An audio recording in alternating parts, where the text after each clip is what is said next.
Hi, today I'm gathering seeds in an old field in southern Poland, and I found a large patch of St. John's wort, and I wanted to tell you how to collect it. St. John's wort, the common St. John's wort, Hypericum perforatum, is a very common European plant, worshipped as a medicinal plant in many countries and really valuable.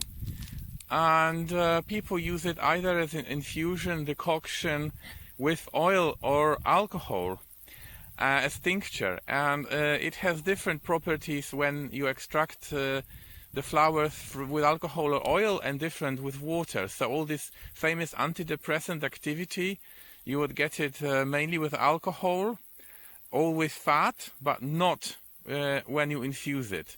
But people commonly infuse it and drink it as a recreational tea, really nice. And there are basically two ways of collecting it in Europe. One way is developed when there is a lot of St. John's wort. I'll show you. That's how I collect it here.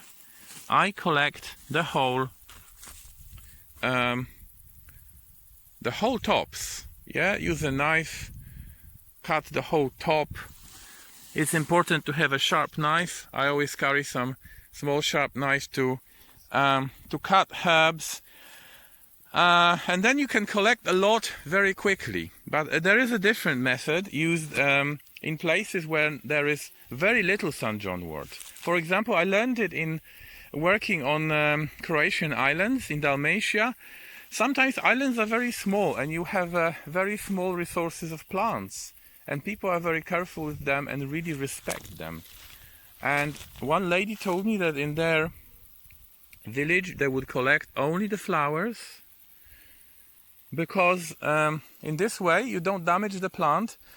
And also, if you look at chemical contents, flowers are the most potent. So the flowers are like 10 times more stronger than leaves. And by collecting only the well-developed flowers, you collect the best material. Also, if you have a few plants near your house and you always look at it, you can go back every 2-3 days and collect flowers and slowly gather them. And then you put them on a cloth and dry them, and they are much stronger. So you can use like a teaspoon of dried material and have nice tea. And if you use the tops with leaves, you probably have to use more and put more effort into cutting it and crushing it. So it's your choice, but if you have little St. John's wort and it grows near you, I recommend collecting just the flowers and slowly gathering larger amounts. If you have whole fields of it, then you collect the tops.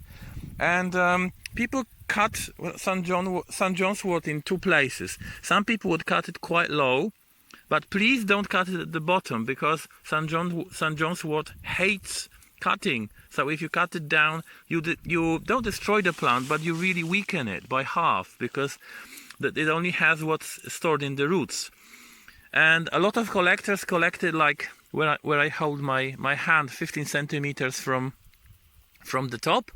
But I find it nicer to just grab it like this and then collect the plant here about 5-10 centimeters just when the flowers stop. Then you don't have the hard stalks, and it's much easier then to prepare the tea from dried inflorescences, dried flowers. Okay, I hope you can also find some nice St. John's wort around the place where you live.